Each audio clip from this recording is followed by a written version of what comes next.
Hello, welcome back, everyone. This is Amy, the Mystic Rose Tarot.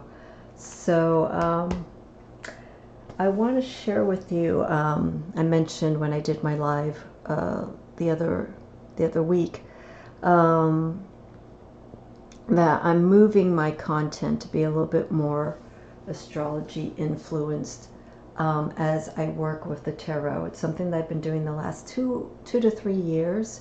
When I came across the Unified Esoteric Tarot, which this card is of this deck by Attila Karpathy, and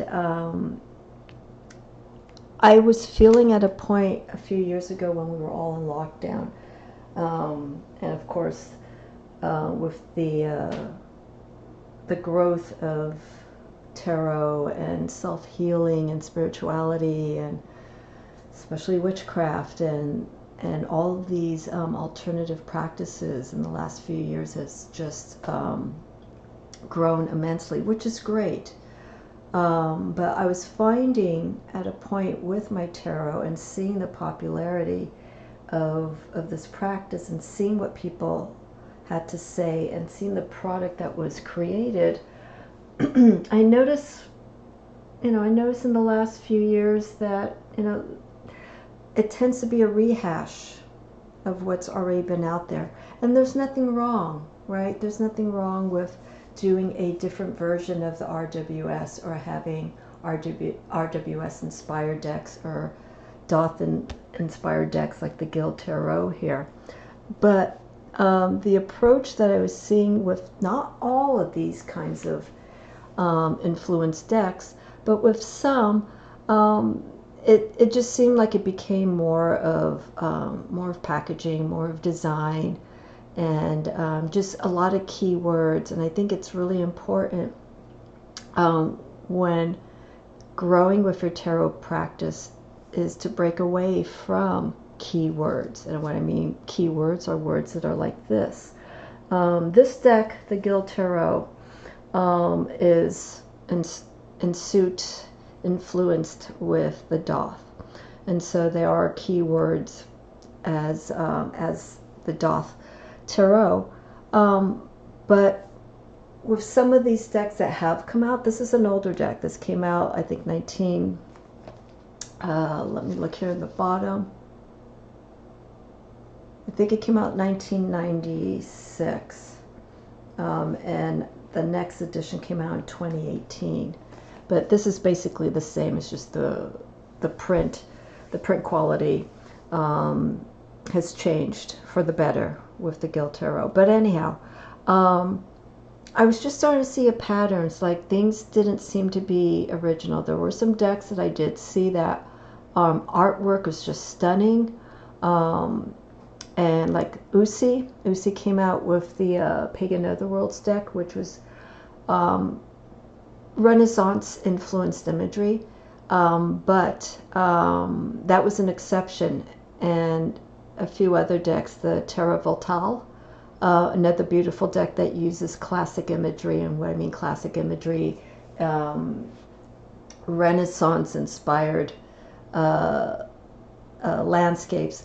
And some of you may not know, I'm a traditionalist, so I tend to shun away from modern decks or anything that has a very contemporary feel to it. And it's not anything in the sense that I want to avoid the modern age or anything that's, contemporary. It's just that my practice came from a foundation of traditional beliefs, and books and resources that I studied and I looked through came from, as far back as the 1900s. And so even though that may be archaic to some people's thinking, in these days, like, yeah, it's modern, we don't think like that anymore. It's not so much the thought we should take into consideration when we read books like this that are 20, 30, 40 plus years behind us. It's just to keep in mind that when these books were written, they were considered revolutionary. They were considered, oh my God, this is unbelievable. Some of it was taboo. Okay, so with the newer decks and the newer books that are coming out, there are decks that are hitting on subjects that were never covered. You know, gender identity, very important. So it's wonderful to see those decks. Okay, so culturally speaking, it's good to have decks like that for people to associate. But at the same time, I just want to address very quickly, and then I'll move on with what I want to talk about, just to remember where all this came from. Okay, these new decks that you see, the Modern Witch, what other decks? The Wild Unknown. All these decks have resources that aren't new. These are resources that go back hundreds of years. So I think it's really important to just look back if you're really serious and moving into your practice deeper, and instead of just, you know, showing off that, you know, this is the latest thing that you have, start going back. Start looking into the roots. Yes, we know what's going on in the world today, but there's been patterns, there's been influences that go back that got us to where we are now. Okay, everything's generational. Okay, so nothing is new. Everything has a place. Everything, we are now moving towards digital. Okay, digital is a new form of technology, but digital wouldn't be here if it didn't come in for the Industrial Revolution, if it didn't come in for computers, if it didn't come in for all of that. So I like those who are building a practice to start looking back.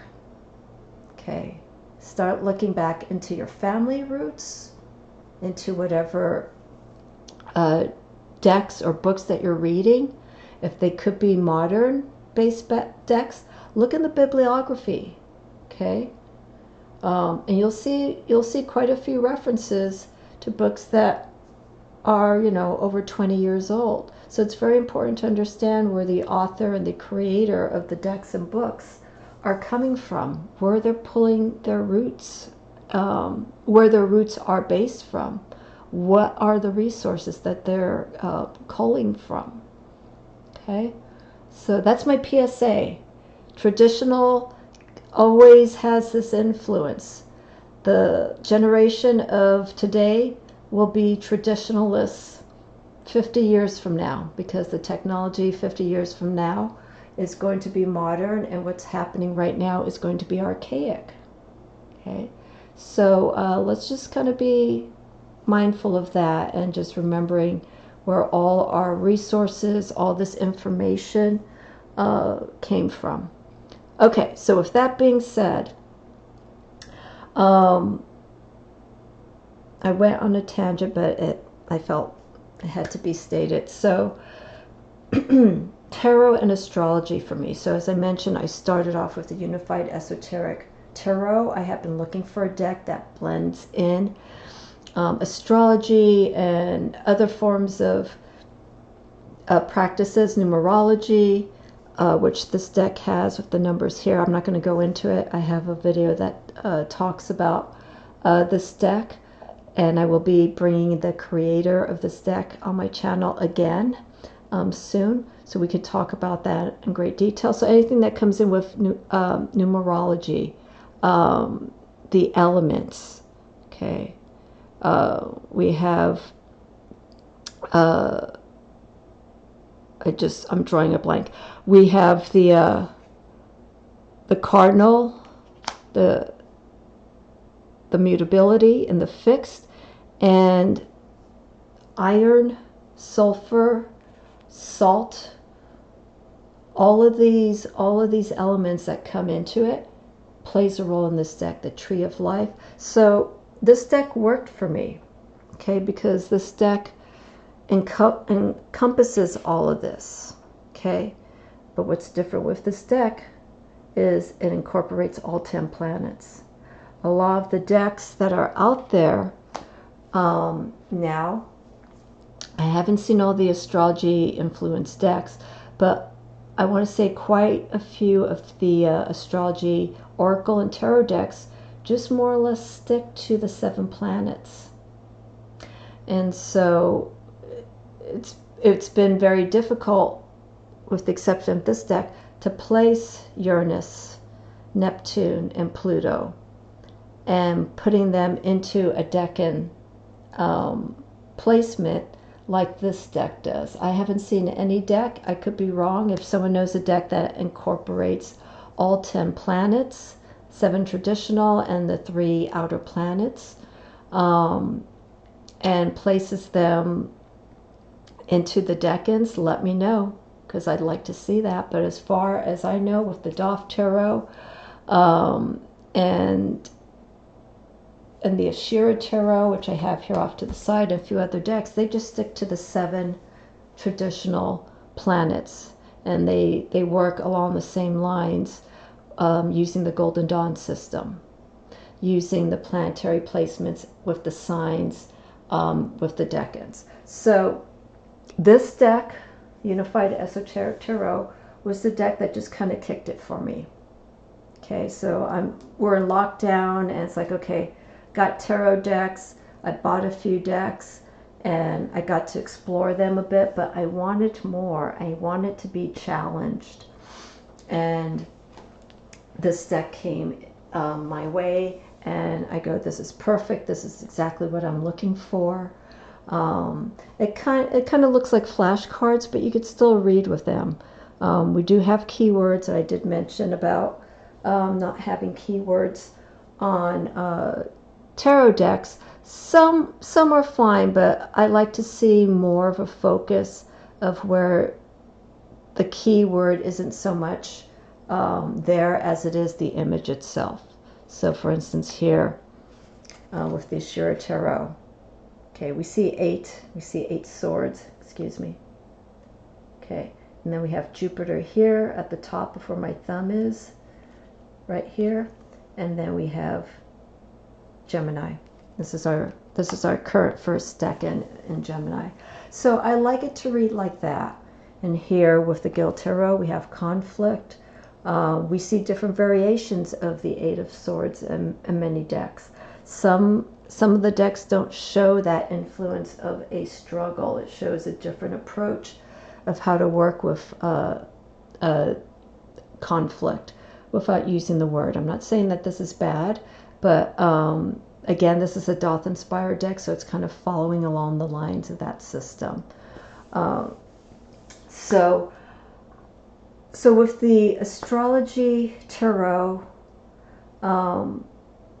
moving forward, a lot of the journey that I went through next came, the next book I got was T. Susan Chang's. Okay, and I'm happy to see this book being mentioned in YouTube quite a bit with the Deck and Walk series that has been floating around by Marlene Teresa. And this is the next step. Okay, this book is a wonderful guide to just get you deeper connected to the decans of the tarot. Okay, and she does make reference, if you look at the book and look at reviews, she does use exclusively the Rider-Waite-Smith. Okay, because she wants to make this journey understandable for people. But there is also reference. We have here Lord of Valor for 7 of Wands, the 3rd decan of Leo. And then, of course, we have the planetary placement and the dates of that decan. But she still makes reference to the Doff Tarot. So 7 of Wands, Lord of Valor. Here's 10 of Wands for Sagittarius, the 3rd decan. You see the shadow of the camera. Lord of Oppression. Okay. And so I don't have the Doff Tarot just right off the bat. I've mentioned this a few times. I had the deck. I was going to begin an intensive study with the Doff Tarot almost, wow, almost 20 years ago. I was going to start, and I did. And the book that got me to be my resource book is our handy dandy Lon Milo Duquette Doth Tarot. And so this was the only book that I was using to begin the journey. And I only got as far as the major arcana. And at that time, when I was starting to work and look through the Doth system with the guidance of this book, my work started increasing, and I was getting pulled away from my practice. So I stopped the tarot. I stopped the practice of doing the working through the Doth system. But I did pass down the deck, because I found after putting the deck away and coming across it and looking through it, I did not connect with those images anymore. And honestly, this deck may come back to me, the Doth Tarot, but at this time, its replacement deck has been the Gil Tarot. And I feel more than likely it has to do with the imagery and the energy. The energy that I feel here with the Gil Tarot it's nicer to read with people. Okay, when you see that Doth Tarot, the images are very intense. I'm not saying the Doth Tarot is a deck that is difficult to read for people. People use that deck, and that is their deck for readings. But for me, when I do readings, I want to make sure the imagery that they see and my interpretation go hand in hand. Okay, so that they understand what I'm saying and can relate it to the photo. And you could do that with the Doth, but for some people, when it comes to certain questions, I like it to be clear. The imagery, instead of something that's very abstract, something where the picture may not be too clear, but we feel that the energy is shifting, so on and so forth. Because keep in mind, people who come in to do tarot readings, not all of them know what the tarot is, and they won't understand the imagery. And I think the more obscure an image is, it could be more challenging, and it also puts it in the power of the person who's reading to say whatever they want, and it may not even relate to the cards. So I like to stick to cards so that what I'm saying makes sense via my words and via the images. So anyhow, the Gil Tarot came in to replace the Doth. I was looking for another deck that could just replace the Doth system, and I saw the Gil Tarot, and at first it didn't wow me because I just wasn't at that place yet. But then as I started moving and just looking and exploring a little bit of the Tree of Life, the Gil Tarot spoke to me. And I thought it was a wonderful deck that incorporates, of course, the Tree of Life, but also the Doth. And I feel it's a deck that I can work good when doing, bringing in astrology with readings. Because the imagery, I feel I can weave in the signs, the planets, primarily, not so much the houses, but depending on the way that I'm doing the reading for the person, I can maybe interject some of the houses. But again, everything is based on what's being asked and how the energy of the reading is guiding me. So the Gil Tarot is now my Doth, quote unquote, Doth Tarot deck, which I appreciate. And then last year, I came across the Ashira Tarot. Okay, this is the pocket version. I know it looks like a box of Camel cigarettes. That's the first thing I thought. It's like, oh, this looks like cigarette packaging. This is the pint size version. I call any deck that's smaller than a tarot deck pint size. And this deck takes a little bit of a, I'm not going to say contemporary, but it takes in similar energy of the Doth. And the artwork is just, it's incredible. Some of it is a little, not humorous, but here, I want to pull out a card here. It does have a modern look in regards to the individuals. Okay, so here we have our Prince of Cups. I don't know if this is going to be focusing. It has modern looking individuals, but what I love about the deck is these individuals are placed in, look at this, unbelievable, in an unbelievable landscape. I mean, look at this. We see the mouth open of a tiger. I see the dragon here by the way he's sitting, the nose. There's a lot of energy going on here. So that's what I like with this deck, is it still incorporates some inspiration, influences of the Doth, and takes individuals and places them in this environment that is suited to read easily with the tarot. Okay, now this deck also incorporates the decans. So this is a deck that I will be working with, as well as the Guild Tarot for my tarot astrology readings and practices. So as I put this back here, and this deck also incorporates the Tree of Life. I'm going to show you one card here, which is going to be one of the decans for Gemini.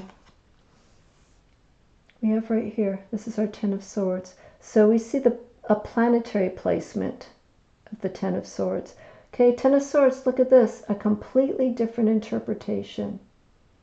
One that isn't, so aggressive with the swords, but more of the energy and the intermingling of the planets in relation to the Tree of Life. And this is something I need to explore with this deck, because I got this deck a while ago and I've been slowly, as time allows me, to just look through these images.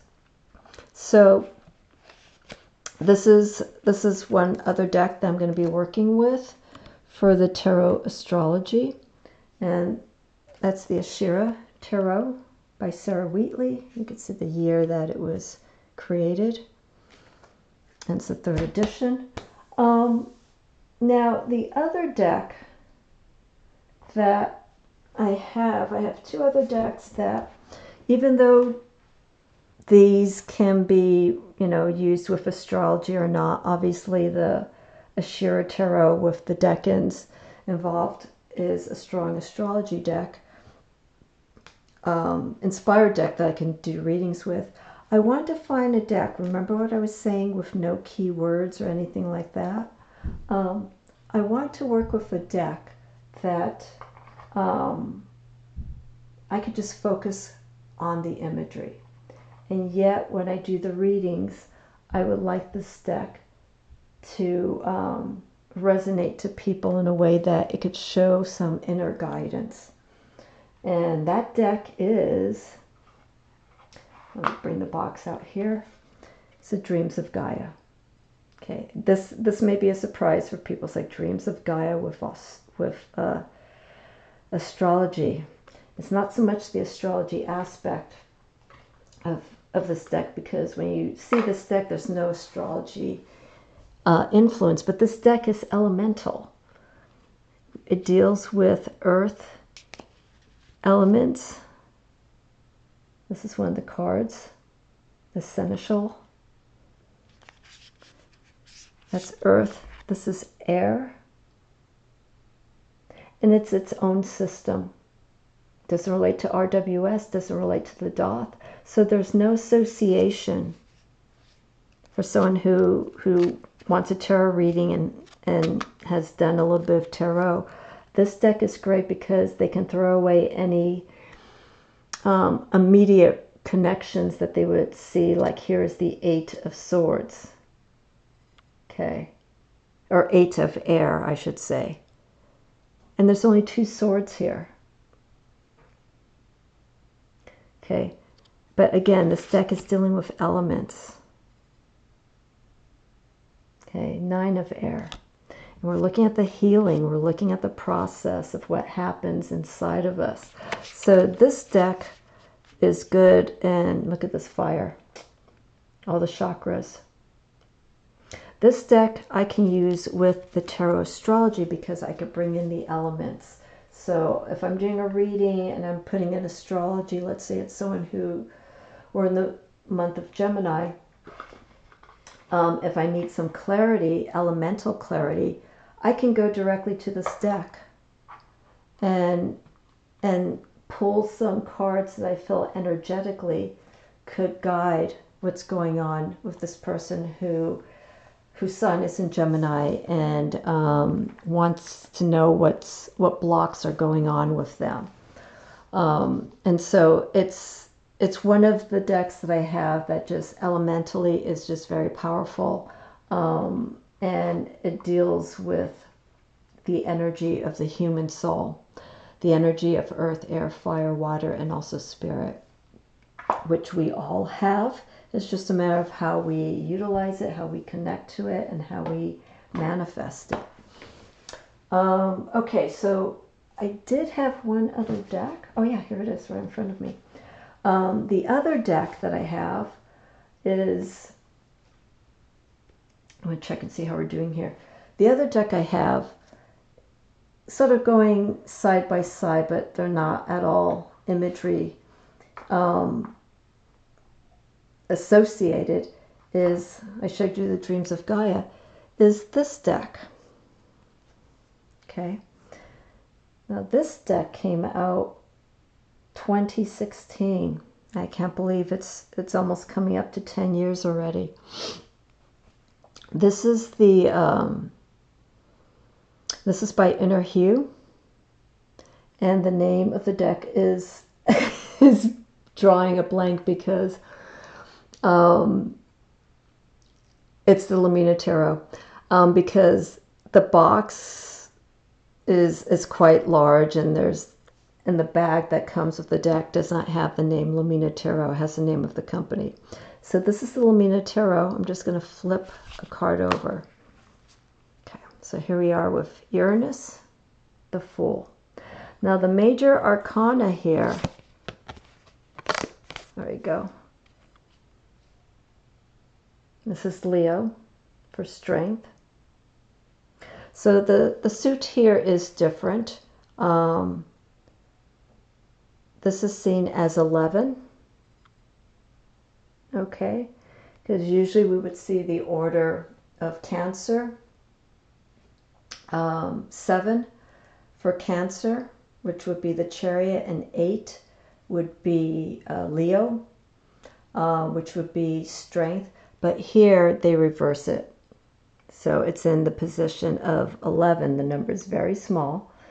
And normally you would see, I shouldn't say normally, but in some decks you would see the 11 as justice. So the energy here in this deck, it also holds elementally, but there's something very tribal with this deck. That's the word that I always say when I connect and work with this deck. The artist is from Australia. Here we go. We have Sagittarius. Just the colors and the energy of each of the cards, they work very, very nicely together. So this deck, I did do readings as I was bringing astrology into my tarot readings a few years ago. I was working with this deck quite a bit because at the time I didn't have the Ashira or the Guild Tarot, but this deck was working for me. And the other thing I like about this deck is that it's probably the most contemporary deck I have here in the sense of design. And a lot of tarot decks tend to have iconography. They tend to be very symbol oriented. Like we would see arrows with sigil-like designs on it. Very symbolic. So this deck, I feel, incorporates all of that. And it's a deck, like I said, it's a little bit more on the contemporary side, but it holds, this is one of my favorites. This is the Ace of Pentacles. It holds some really unique interpretations. Here's the Wheel of Fortune. So this deck, the Lamina Tarot, is one that I will probably be bringing in as a backup for clarity on readings, just like the Dreams of Gaia. Okay, and I'm doing this so that it's a deck that can be relatable to people of this day and age, and also something that they can just look at and get a different kind of feel that I feel that they haven't experienced before. So the Lamina Tarot, Dreams of Gaia, these are the decks that I will be working with during this journey. I am not buying any decks. I am done. And right now, the decks that I have here, pretty much what you see in front of you, I've already explored and I've done some work with the exception of the Ashira Tarot, which I'm beginning to learn more with. And it's interesting because I sort of feel like the Ashira Tarot is like a modern version of the Gil Tarot, just the way the imagery is being depicted throughout both of the decks, the Gil Tarot and the Ashira. So, and the other deck here, clearly right off the bat, is Lily Ashwell's Heavenly Bodies Astrology. It's an oracle deck, but it's broken down into signs. This is the deck right here. I'm going to move this.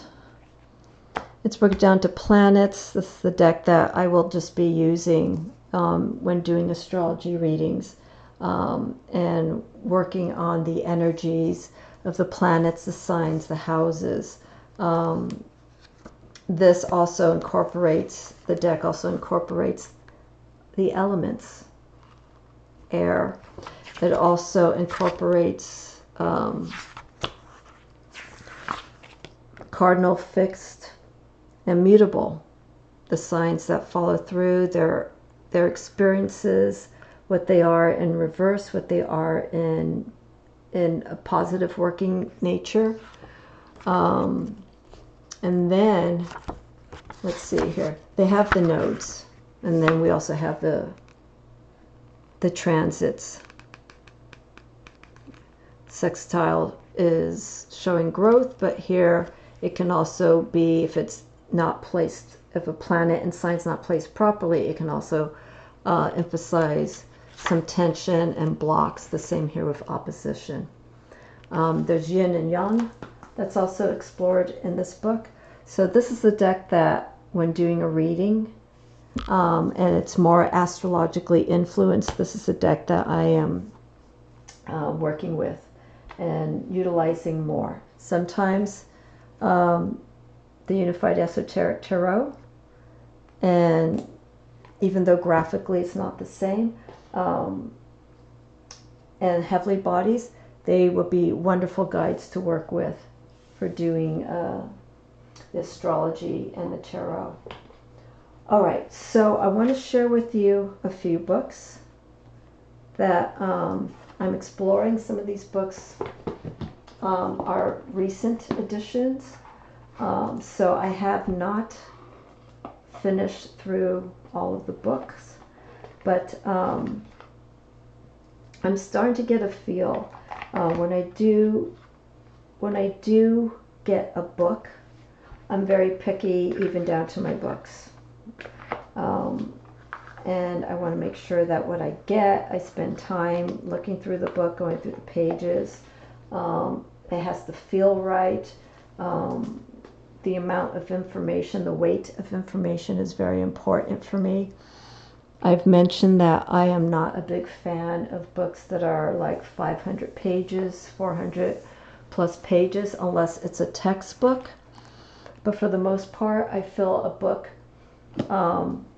that is like about this size, this thickness. And this is Duquette's book.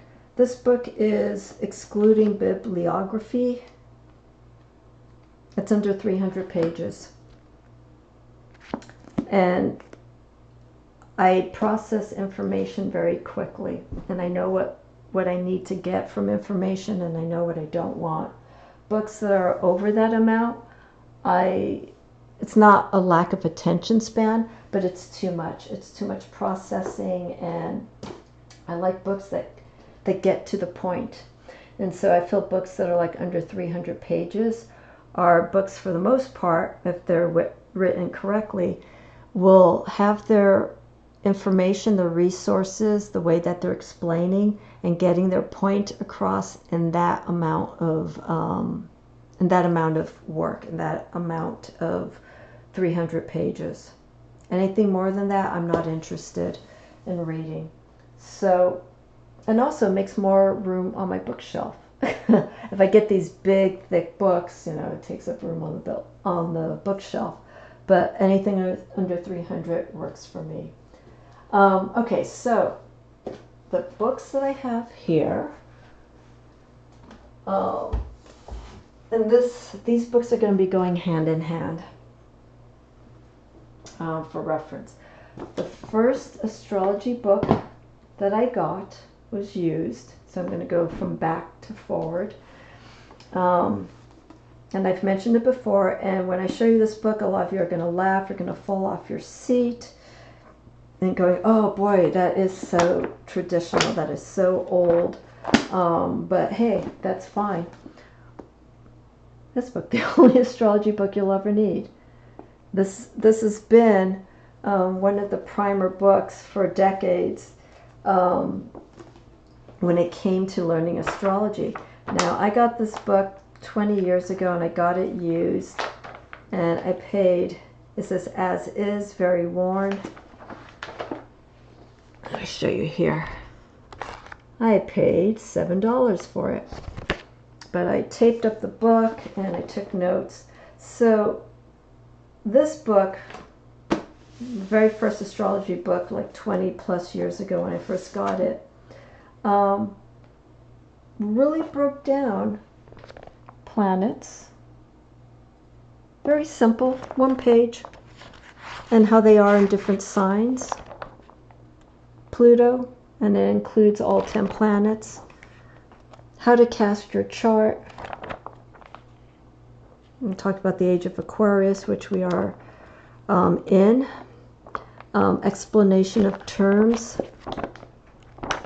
How they are in romantic situations, how they are in health. This is a pure astrology book, nothing tarot. And there's been many revised editions of this book, and there is a latest edition, and it has an ephemeris for each of the planets. Like, you go by your birth date, and it tells you where Uranus was on that birth date.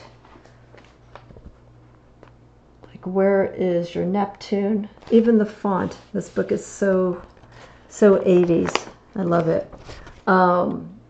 So it has an ephemeris for all the planets, for the moon. But this book here is winding up. This chart goes to 2025. So just a few more years. Okay. So this book is good. It's very basic. It's just something if you want to go and look through quickly to get some clarification. So this is one of the books that I still make reference to every now and then. I have place notes, and I think I saw something in here. Thought I saw something in here that I placed. Anyhow, so yes. Okay, this is my first astrology book. And I don't know how many owners this book has had. Maybe I'm the second or third owner, but that was the first one. Now the most recent books that I've had received, and I'm just starting to move through it very slowly. These two authors, and there's another book that I want to get, but I don't want to put too much on my plate. These are the first two books that I wanted to explore, just to introduce astrology, but from a more scholarly level. And the first book, those who are watching this and they have an astrology practice and they have the books and whatnot will know this book right off the bat. Astrology and the Authentic Self by Demetra George. She is the prime, one of the prime authors in astrology for the practice and teachings of understanding Hellenistic, astrology, but keeping it at a basic level. This book, I've only gotten in like maybe a chapter or so into it.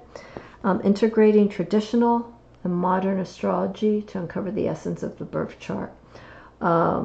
Again, not a thick book. She does recommend that when reading this particular book, that you have some basic understanding of astrology already. If not, she makes reference to go back to her book that she wrote with another author who is not coming to my mind right now. It's called Astrology for Yourself. And that it's almost like a handbook that Demetra George has created. And I've seen that handbook, and it's literally almost like a course, an astrology beginner's course in a book. But I wanted to hold off on that because I wanted to read her perspective of astrology. And so here she goes into the grammar of astrology, so just understanding the words, very basic here, the signs. There's an interesting exercise that is suggested, that to get familiar with all the glyphs that are associated with the signs, she recommends hand drawing these glyphs, like at least 3 to 5 times, each and every one of them, so that they become ingrained in your head.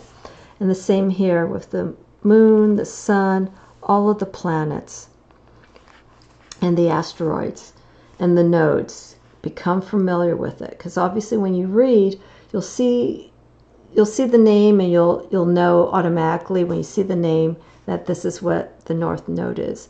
But until, let's say you did this, oops, let's say you covered the words, okay? Now that takes a different meaning, right? You're like, is that Neptune or is that Uranus? Right here. So it's good. It's a good exercise to get familiar with the planets, drawing them, and the signs, drawing them, and associating them with the name. So you could put those two together. I like her thinking. She knows how to explain the association of working with the mind and understanding how we process information.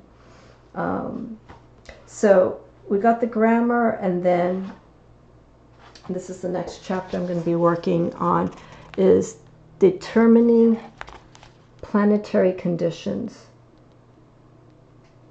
Okay, so in this chapter, it looks like we're going into each of the houses, what the first house means in every aspect, when it's either conjoined or sextiled or squared or opposing, how they relate on the chart.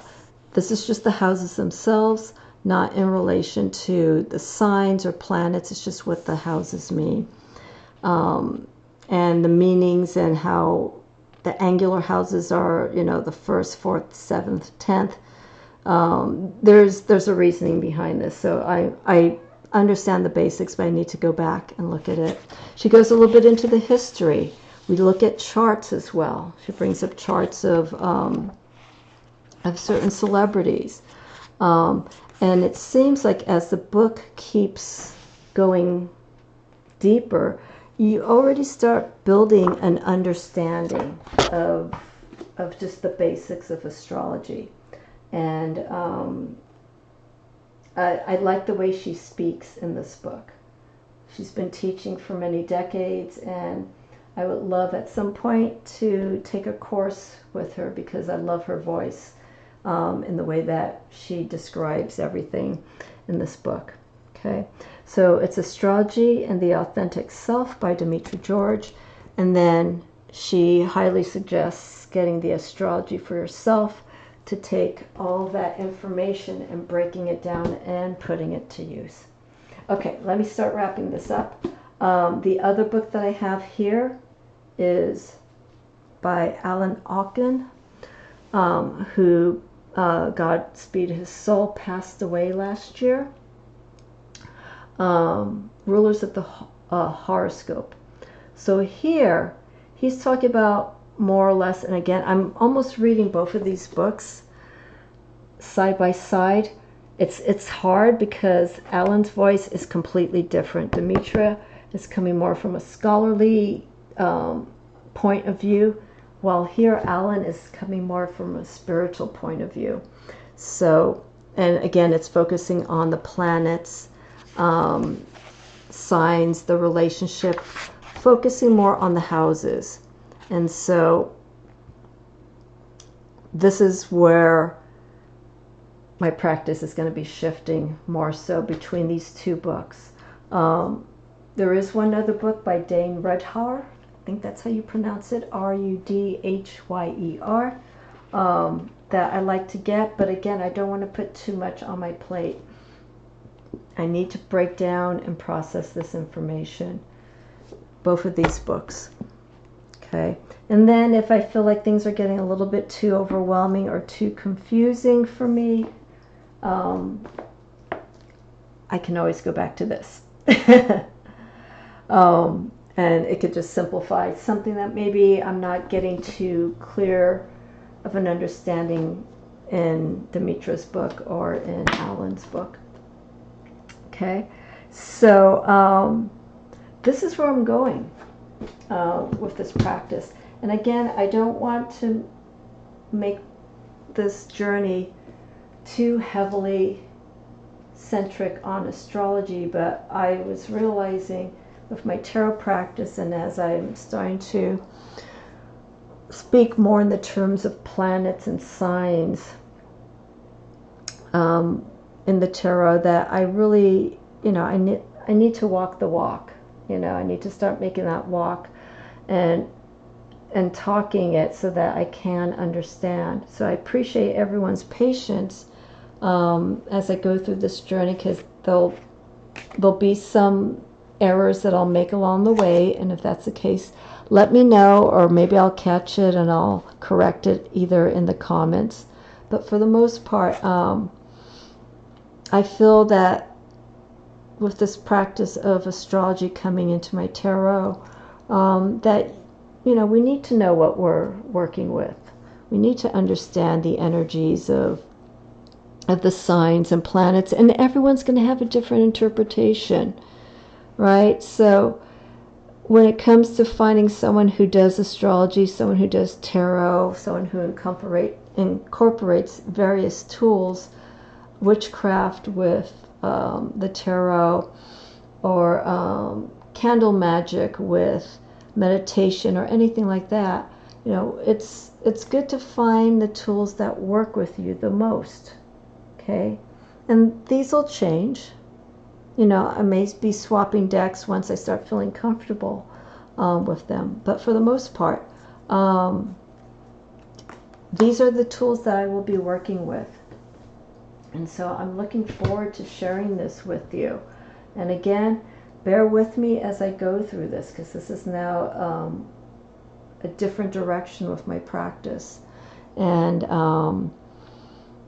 I will be going into a different realm and learning as I'm exchanging information and interpreting the readings astrologically and tarot wise. Alrighty. Okay, so that's where I am right now. Tarot, astrology, the books, the decks that I'm going to be working with. Any questions that you have, please feel free to leave them in the comments. Let me know. You could scroll through this if you like. And if anyone would be interested in joining me with this journey, if someone would like to come and explore this practice, or would like to learn a little bit more or a lot more, leave a message in the comments or just reach me via my website. I am more than happy to be there and to go and share this journey with everyone. It's wonderful. So on that note, I will see you all very soon for another live and or another upcoming episode. So again, any questions, leave them in the comments, and I look forward to hearing from you soon. Feel free to like and subscribe. Let people know about this channel.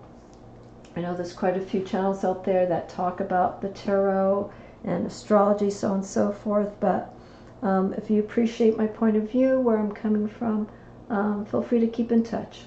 Okay? Have a wonderful week, everyone. I will see you all again soon.